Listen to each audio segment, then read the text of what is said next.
आपके बिना जीना, आपके बिना जीना तो किस्तों में जीना, आपके बिना जीना तो किस्तों में जीना है, कभी हंसना है तो कभी रोना है। नमस्कार दोस्तों, मैं रंजन कुमार आप सभी को आपके अपने YouTube channel Ranjan maths with life learning पर तहे दिल से स्वागत करता हूं। आज हम लोग इंस्टॉलमेंट किस्त से रिलेटेड जो भी क्वेश्चंस है और उनको कैसे विद इन 10 सेकेंड के अंदर हम लोग बनाया जा सकता है उसके बारे में जानेंगे। तो चलिए शुरू करते हैं ये ज़बरदस्त कंसेप्ट। हम लोग पहले बेसिक यह जानते हैं कि इसमें करना क्या है, प्रोसेस कैसे बढ़ेंगे। तो सबसे पहले हमको हमेशा फोकस करना है रेट पर, रेट पर हमेशा फोकस करना है। रेट को फ्रैक्शन में बदल देना है, रेट को फ्रैक्शन में बदलना है। चूंकि यह सीआई में किस्त है तो सीआई में हमेशा रेट जो होता है वो किस्त जो होता है वो हमेशा बढ़ते रहता है। मतलब कहने का मतलब है कि जो अमाउंट होगा, जो शुरू में प्रिंसिपल होगा, हमेशा बढ़ते रहेगा। इसीलिए जब रेट को ब्रेक करेंगे वो पॉजिटिव फ्रैक्शन में ब्रेक करेंगे।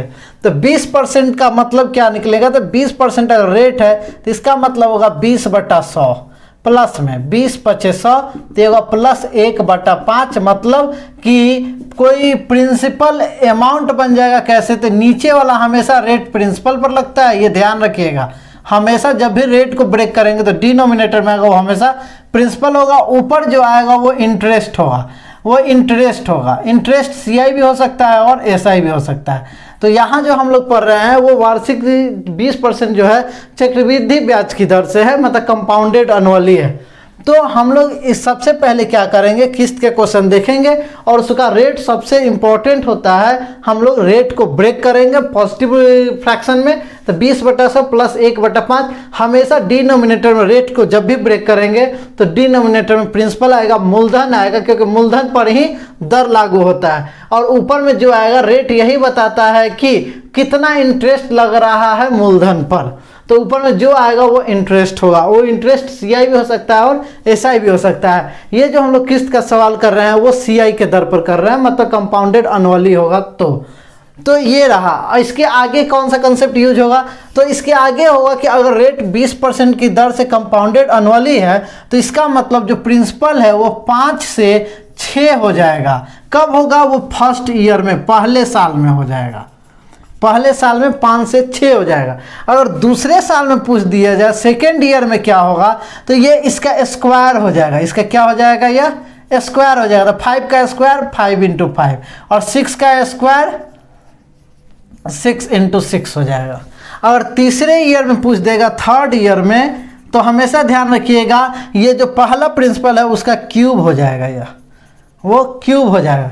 मतलब कि 5 × 5 × 5 और ये हो जाएगा 6 × 6 × 6, ये थर्ड ईयर में हो जाएगा। ठीक है, तो ये रहा आपका बेसिक कंसेप्ट कि सबसे पहले हम लोग क्या करेंगे, रेट को ब्रेक करेंगे और उसको प्रिंसिपल और अमाउंट में कन्वर्ट करेंगे। तो हम लोग जान रहे हैं जैसे ही रेट को ब्रेक करेंगे डिनोमिनेटर में हमेशा प्रिंसिपल होगा, ऊपर में इंटरेस्ट होगा, प्रिंसिपल और इंटरेस्ट को जोड़ देंगे तो अमाउंट बनेगा। इसका मतलब 20% के रेट को जोड़े तो प्लस ब्रेक किए, प्लस 1/5 है तो ये 5 से 6 हुआ फर्स्ट ईयर में प्रिंसिपल से अमाउंट, क्योंकि 5 में 1 जोड़ गया तो 6 हो गया। सेकेंड ईयर के लिए इसी का फर्स्ट ईयर वाले को स्क्वायर कर देंगे तो 25 से 36 हो जाएगा। फिर थर्ड ईयर का पूछेगा तो इसको क्यूब कर देंगे तो 125 से 216 हो जाएगा। यह इसका बेसिक रहा। तो इसमें हम लोग क्या देखेंगे कि इधर वाला ये आपका हो गया कि ये टोटल अगर पूछ दिया जाए कि 3 साल में टोटल प्रिंसिपल कितना हो गया, टोटल प्रिंसिपल, या इसी को बोल दे हम लोग कि वह टोटल लोन उसके कितना का लिया, लोन कितना का लिया, तो इन तीनों को जोड़ देंगे। इन तीनों को क्या कर देंगे, जोड़ देंगे। तो यहाँ से आ गया ये 5, यहाँ से आ गया ये 25 और यहाँ से आ गया 125। तो इसका मतलब 5, 25, ये हो गया 30 और ये 125 तो 155। ये हो गया टोटल प्रिंसिपल हो गया।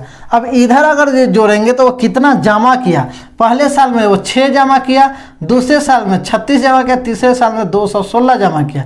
तो 216 और 36 252, 6 258, तो टोटल मिला के वो 258 जमा किया। इस तरीके से अगर हम पूछे कि वो इंटरेस्ट कितना दिया इसके दौरान, तो इंटरेस्ट हम लोग क्या करेंगे, अमाउंट में से प्रिंसिपल घटा देंगे तो 258 माइनस 155 हो जाएगा। तो यहाँ पर हो जाएगा 103, ये इसका इंटरेस्ट हो जाएगा। ठीक है, ये रहा इसका बेसिक। अब हम लोग शुरू करते हैं कि इसको तेजी से कैसे हम लोग बनाएंगे फटाफट। आप समझ में आ गया? तो ये तो आपका क्या था, ये वाला और ये सब आपका था अमाउंट के तौर पर ब्रेक किया हुआ था। ठीक है, चलिए अब हम लोग आगे बढ़ते हैं। अब आते हैं किस्त के सवाल पर, कैसे इसको किस्त को कंप्लीट करेंगे हम लोग। तो चलिए शुरू करते हैं अब हम लोग किस्त का सवाल। क्वेश्चन को पढ़िए। कह रहा है एक लड़के ने अपने गर्लफ्रेंड जीएफ के साथ रील बनाने के लिए, रील का चलन है आजकल, बनाने के लिए एक बाइक खरीदी और वादा किया कि बाइक खरीदा और वादा किया कि वह 20% की दर पर 1,08,000 रुपये की 3 बराबर किस्तों में पैसा चुका देगा। बाइक की कीमत ज्ञात करो। ठीक है, गर्लफ्रेंड को घुमाना है। अब मेन तो पढ़ाई और गर्लफ्रेंड दोनों तो एक ही उम्र में होता है, तो बस यही बात को ध्यान रखना है कि किस बात को हम लोग को ज़्यादा फोकस और कंसंट्रेट करना है। जब आप एक सफल व्यक्ति हो जाइए 25 साल के ही उम्र में, तो लाखों के बाइक खरीद के आराम से जो मन है वो कर सकते हैं, बस किसी के साथ गलत नहीं करना है। लेकिन वही आपका उम्र 28 भी हो गया है, 30 भी हो गया, फिर भी आपको संघर्ष करना है। आप जो मन चाहे वो नहीं कर सकते, क्योंकि आप अभी सफल नहीं हुए, अपने मुकाम को हासिल नहीं किए। चलिए अब शुरू करते हैं इस क्वेश्चन को। क्वेश्चन का है कि 20% का दर है, तो सबसे पहले हम लोग रेट को ब्रेक करेंगे। तो प्लस 20% का मतलब क्या हो गया, प्लस 1/5। मतलब वो पहले जो लोन होगा उसका और वो किस्त के रूप में चुकाएगा। तो यहाँ पर लोन है, पहले वो 5 क्या हो गया इसका प्रिंसिपल, फिर एक क्या बनेगा इंटरेस्ट 1 साल में। तो कितना किस्त हो जाएगा 1 साल का 6, 5 से हो गया 6। फिर बोला 3 बराबर किस्त हो, तो मतलब ये पहला साल का हो गया, फर्स्ट हो गया। और सेकंड क्या हो जाएगा, अभी हम बताएं कि इसका स्क्वायर होगा, तो 5 × 5, ये हो गया 6 × 6। तीसरा क्या हो जाएगा थर्ड, अभी हम बताएं कि इसका क्यूब हो जाएगा, मतलब 5 × 5 × 5, और इधर हो जाएगा 6 × 6 × 6। लेकिन आगे क्वेश्चन बोल रहा है कि किस्त कैसा है, किस्त तीनों जगह बराबर है। ये हमेशा ध्यान रखिए, ये रेशियो में रहता है। ये किस चीज़ में रहता है, रेशियो में ही रहता है। तो हमको क्या करना है, 3 बराबर किस्त है, तो किस्त को हमको क्या करना पड़ेगा, बराबर करना पड़ेगा। तो यहाँ देखिए ये 216 है, यहाँ 36 है, यहाँ 6, मतलब यहाँ 1 6 है, यहाँ 2 6 है, यहाँ 3 6 है। तो बराबर करने के लिए सबसे आसान तरीका क्या होगा कि सबको 3 6 बना दीजिए। मतलब यहाँ पर 1 6 एक्स्ट्रा से गुना करना पड़ेगा और यहाँ 2 6 एक्स्ट्रा से गुना करना पड़ेगा। तो हम लोग जानते हैं कि रेशियो में हम एक जगह नहीं गुना कर सकते, मतलब इसमें गुना कर रहे हैं तो यहाँ भी हमको गुना करना पड़ेगा, और यहाँ पर 36 से कर रहे हैं तो यहाँ भी हमको गुना करना पड़ेगा। ठीक है, यहाँ पर देखिए अब किस्त मेरा बराबर हो गया 6 6 6 6 6 6 और 6 6 6। ठीक है, तो अब हम लोग को क्वेश्चन में क्या बोला है कि किस्त, प्रत्येक किस्त की दर कितना है, 1,08,000 रुपया वो जमा करता है। अब मेरे अनुसार 6 6 6 जमा करता है, मतलब कि एक का ये हो गया। तो इसका वैल्यू कितना दे दिया है, 1,08,000 दे दिया है। तो अब देखिए 36 है, ये है 216, तो 216 से ये डायरेक्ट कट जाएगा कितना बार में, 216। तो देखिएगा गौर के 5 बार में, 200 का 1000, 16 × 25 80, तो गुना 5 हुए। तो यहाँ तक हो गया और एक 0 लग जाएगा। ठीक है, ये 50 बार में और ये 500। यहाँ देखिए ये है 216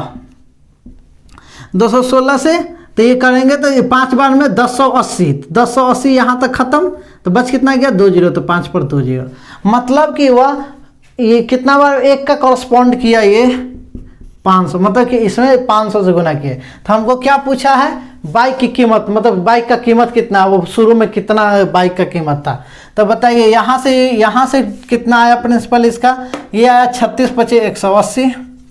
ठीक है, फिर यहाँ से क्या 25 × 6 150, और फिर यहाँ से आया 125। तो यहाँ से जोड़ देंगे तो टोटल गया 100 200 300 और ये 130, तो 430, तो 455। एक का वैल्यू है 500, तो 455 का वैल्यू, तो इसमें भी 500 से गुना कर दीजिए, मतलब 50 25 2 27 और 22 पर 00। ये इसका रहा। पैसा वो उठाया था अपने गर्लफ्रेंड को रील बनाने के चक्कर में, 2,27,500 रुपये। अपना पढ़ाई का भी सारा पैसा लगा दिया और अपने पिता का जो भी खून पसीना कमाई था वो भी लगा दिया। तो प्लीज़ आप अपने आप पर कंसंट्रेट कीजिए, आपको क्या करना है अपने मुकाम पर कंसंट्रेट कीजिए। तो चलिए देखते हैं हम लोग अब नेक्स्ट क्वेश्चन पर। नेक्स्ट क्वेश्चन क्या है? नेक्स्ट क्वेश्चन है एक पिता ने 2,52,200 रुपये का धन उधार लिया और वादा किया कि वह 5% की दर से 3 वार्षिक किस्तों में पैसा चुका देगा। तो प्रत्येक किस्त की कीमत क्या है? फिर वही बात हो गया। तो इस बार हम लोग फटाफट कर लेंगे। क्या करेंगे? रेट को ब्रेक करेंगे। पहले रेट कितना है? 5%।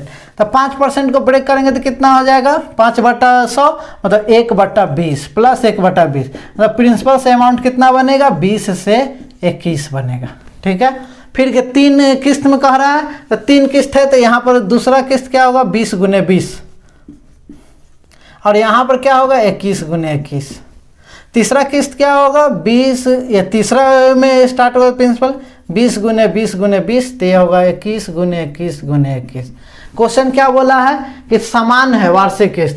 तो यहाँ मतलब 21 से 21 3 है तो यहाँ 1 21 से गुना होगा, यहाँ पर 2 21 से गुना होगा। इसमें तो कोई दिक्कत नहीं। तो यहाँ अगर 1 21 से गुना किए तो यहाँ भी करना पड़ेगा और यहाँ 2 21 से गुना किए तो यहाँ भी 2 21 से गुना करना पड़ेगा। ठीक है। फिर क्वेश्चन कह रहा है कि वो एक पिता ने इतना रुपए का धन उधार लिया, मतलब प्रिंसिपल टोटल दिया हुआ। इसका मतलब हमको इधर का टोटल प्रिंसिपल निकालना है। यहाँ गुना किए 441 से दूना 882 पर 1 0। फिर यहाँ कीजिएगा 2 दूनी 4 और 4 में 21 से तो 84 84 पर 2 0। फिर क्या कीजिएगा? फिर ये 2 2 2 8 तो 8 पर 3 0। तो ये 8 16 24 24,000 और ये 1200 मतलब 25,220 हो गया। ये कितना हो गया? 25,220। और क्वेश्चन में दिया है 2,52,200 मतलब इसका वैल्यू दे दिया है 2,52,200 ये दिया है। तब देखिए सीधे ये 25,220 यहाँ से 25,220 या कट गया, मतलब कि 10 से गुना हुआ। तो बताइए प्रत्येक किस्त पूछ रहा है तो यही प्रत्येक किस्त हो गया। तो 21 का क्यूब क्या होता है? 9261 होता है। अब हम यहाँ 10 से गुना किए 1 0 चिपका है तो यहाँ भी 1 0 चिपका देते हैं। ये आपका आंसर हो गया। मतलब पिताजी खून पसीना के साथ ये लोन लिए बेटा को पढ़ाने के लिए और वो देखिए इतना पैसा प्रत्येक साल चुका रहे हैं कहीं से ना कहीं से। तो इसलिए आप लोग सतर्क रहिए, अपने पिताजी का माताजी का सपना पूरा कीजिए। अब हम लोग देखते हैं नेक्स्ट क्वेश्चन। नेक्स्ट क्वेश्चन क्या कह रहा है कि एक आदमी ने 30% वार्षिक दर से 3,000 रुपया बैंक से उधार लिया। 3,000 रुपया क्या लिया है? बैंक से उधार लिया है और प्रत्येक वर्ष के अंत में वह 1,000 रुपया लौटा देता है। तो बोलिए प्रिंसिपल तो पहले ही दे दिया कि 3,000 रुपया उधार लिया है वो, और क्या है 30% की वार्षिक दर से। तो 30% इस पर तो लगेगा रेट, 30% तो लगेगा। तो 30% इसका निकालेंगे तो हम लोग गुना 30/100। तो देखिए 1 2 0 से 2 0 कट गया, 3 से 3 में तो 900। कितना आ गया? ये 900 रुपया इसको इंटरेस्ट लगा। तो अमाउंट 1 साल के बाद 1 ईयर के बाद क्या हो जाएगा? 1 ईयर के बाद क्या हो जाएगा? 3,000 तो पहले था लिया और 900 रुपये ऊपर से इंटरेस्ट दिया, तो 1 साल के बाद उसको कितना देना पड़ेगा? 3,900। लेकिन वो जमा कितना किया है? बोला है कि 1,000 रुपया वो प्रत्येक वर्ष के अंत में लौटाता है। मतलब पहला साल 3900 रुपया देना था लेकिन वो 1,000 लौटाया, तो बच कितना गया? 2,900 बच गया 2,900। फिर अब 2,900 1 साल तक रहेगा। तो 1 साल तक रहेगा तो 30% लगेगा, तो 30/100 ये कट जाएगा। तो यहाँ से पूरा इंटरेस्ट कितना आ गया? इंटरेस्ट आ गया 29 × 87 870। मतलब 870 जोड़ देंगे तो अब सेकेंड ईयर में क्या हो जाएगा? सेकेंड ईयर में आपका अमाउंट हो जाएगा 2900 में 800 जोड़ेंगे तो 3700 और फिर 70 जोड़ेंगे तो 3770। अब उसको 3770 जमा करना था लेकिन क्या जमा कर रहा है? 1,000। तो 1,000 जमा कर रहा है तो कितना बचा? 2770। अब ये पैसा तीसरे साल चलेगा। 2770 कितने साल? तीसरे साल चलेगा, थर्ड ईयर चलेगा। तो थर्ड ईयर चलेगा तो फिर यहाँ 30% का रेट लगेगा। फिर परसेंट से ये 2 0 खत्म, 3 से गुना करेंगे 7 3 21 27 3 81 या 2 83 831 से इसमें जोड़ देंगे तो 27 8 3500 और 31 जोड़ेंगे तो 3601। मतलब कि तीसरे वर्ष के अंत में थर्ड ईयर एंड में उसको 3601 रुपया जमा करना पड़ेगा। ये रहा आपका बेसिक सा कंसेप्ट कि हम लोग कैसे किस्त के क्वेश्चन को जल्दी तेजी से कर सकते हैं। ठीक है, उम्मीद है कि आपको ये लेक्चर काफ़ी पसंद आया होगा। अगर आपको ये लेक्चर पसंद आया तो मेरे चैनल को लाइक कर दीजिए, शेयर कर दीजिए और सब्सक्राइब कर दीजिए और कमेंट कीजिए। आपका अगर कोई सुझाव हो तो हम ज़रूर उस पर काम करेंगे।